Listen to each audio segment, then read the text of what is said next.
Abril de 2015. Eu estou aqui nesse momento gravando esse vídeo para espalhar para o maior número de pessoas possível que tem visto e ouvido um boato se dissemilar pela internet e no nosso meio evangélico, onde estaria sendo implantado no Brasil, ou seja, já teria sido aprovado um projeto pela Presidente da República de uma lei onde obriga todo brasileiro a implantar o chip na testa ou em sua mão, ou seja, uma suposta marca da besta, conforme está descrito lá no Apocalipse. Meus queridos irmãos e amigos, eu quero dizer para vocês que fiquem sossegados, que durmam em paz, que fiquem com o seu coração tranquilo, porque não será assim desta maneira. Nós temos que ter fé, nós temos que acreditar na promessa do Senhor nosso Deus, que é o arrebatamento da igreja. Nós temos que buscar todos os dias de nossa vida o Deus do céu, o Deus verdadeiro, o Deus de Abraão, o Deus de Isaac, o Deus de Jacó, o Deus que criou o céu e a terra. Me admira muito líderes, pessoas que deviam ensinar a verdade às pessoas e fortalecer as pessoas na fé, dissemilam coisas que geram contenda, coisas que geram medo no coração das pessoas de mentes fracas. Chegou uma pessoa para mim, um certo irmão de uma determinada denominação, há alguns dias, apavorado, porque ouviu na sua igreja que a Presidente da República Brasileira tinha implantado nesses dias, sancionado uma lei, onde obrigava a cada brasileiro implantar a suposta marca da besta na sua mão ou na sua testa. Ouviu do seu líder, ouviu de um líder da sua igreja propagar isso no meio da igreja. Certamente, ele ouviu boatos, certamente ele ouviu coisas que não é verdade e dissimulou para o seu rebanho. Mas eu quero categoricamente aqui vos afirmar, de acordo com a palavra de Deus, de acordo com o que está escrito nas Escrituras, que não será assim dessa maneira. Não será o governo brasileiro, não será o governo argentino, não será o governo dos Estados Unidos, não será o governo do Paraguai, um governo local que irá implantar esta marca, este sinal da besta. Isto é uma promessa, isso é uma profecia que está descrita lá no livro de Apocalipse e vai ser cumprido. Mas isso será um governo mundial, um governo que vai comandar a face da terra quando o povo de Deus não mais estiver aqui.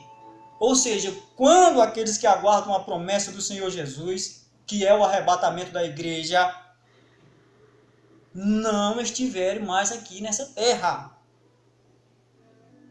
Essa promessa foi dada pelo Senhor Jesus, que iria tirar o povo daqui da terra antes que esta terra se arruinasse, antes que essa terra viesse a ser destruída, antes que a ira de Deus fosse derramada sobre a face da terra. Então, meus queridos, fiquem em paz, durmam tranquilo, busquem a Deus, orem ao Senhor nosso Deus todos os dias de sua vida. Nós vivemos num mundo em que jaz o maligno, onde o inimigo tem controlado a sociedade, tem feito com que as pessoas se revoltem contra Deus e busquem seus próprios caminhos. É só nós olhar e vermos o tamanho da violência, o tamanho da dureza que está no coração das pessoas, o tamanho da hipocrisia, o tamanho da vaidade, o tamanho da avareza. Pessoas enganadoras, pessoas que não têm nada com Deus, pessoas que só pensam em si próprias, pessoas que buscam os seus próprios interesses. Mas eu quero dizer para você que ainda existem pessoas que temem ao Senhor, Tem pessoas sinceras, tem pessoas que ainda clamam ao Senhor dia e noite. Tem pessoas que ainda sofrem pelo amor do Evangelho. Tem pessoas que ainda amam ao seu próximo como a si mesmo. Tem pessoas que ainda aguardam e guardam as promessas de Deus e esperam no Senhor. Porque sabem que um dia o Senhor aparecerá nas nuvens de glória, conforme está descrito lá em 1 Coríntios, no capítulo 15, a partir do versículo 51, onde o apóstolo Paulo diz: eis que vos digo o mistério. Na verdade, nem todos morreremos, mas todos seremos transformados. No momento, num abrir e num fechar de olho, o Senhor aparecerá. E nós, os que estivermos vivos, seremos transformados e subiremos juntamente com o Senhor. Porque convém que esta carne que é corruptível se reviste da incorruptibilidade, e esta carne que é imortal se reviste da imortalidade. E quando este corpo, esta carne que é corruptível se revestir da incorruptibilidade, e este corpo que é mortal se revestir da imortalidade, então vai se cumprir a palavra que está escrita: engolido foi a morte pela vitória. Naquele dia, os salvos, aqueles que esperaram no Senhor, vão dizer: onde está a morte, o teu aguilhão? Onde está o inferno, a tua vitória? Ora, o aguilhão da morte é o pecado, e a força do pecado é a lei. Mas graças a Deus que nos deu a vitória por intermédio do nosso Senhor e Salvador Jesus Cristo. Em outra passagem, lá no livro de Tessalonicenses, no capítulo 4, 1 Tessalonicenses, capítulo 4, a partir do versículo 13, o apóstolo Paulo também consola a igreja do Senhor, consola aqueles que esperavam no Senhor, e dizia: irmãos, eu não quero que vocês deixem de ter conhecimento a respeito dos nossos irmãos que já morreram no Senhor, para você não ficar triste como as outras pessoas do mundo que não têm esperança. Porque se nós acreditamos que Jesus morreu e ressuscitou, assim também os que em Jesus dormem, Deus tornará a trazer com ele.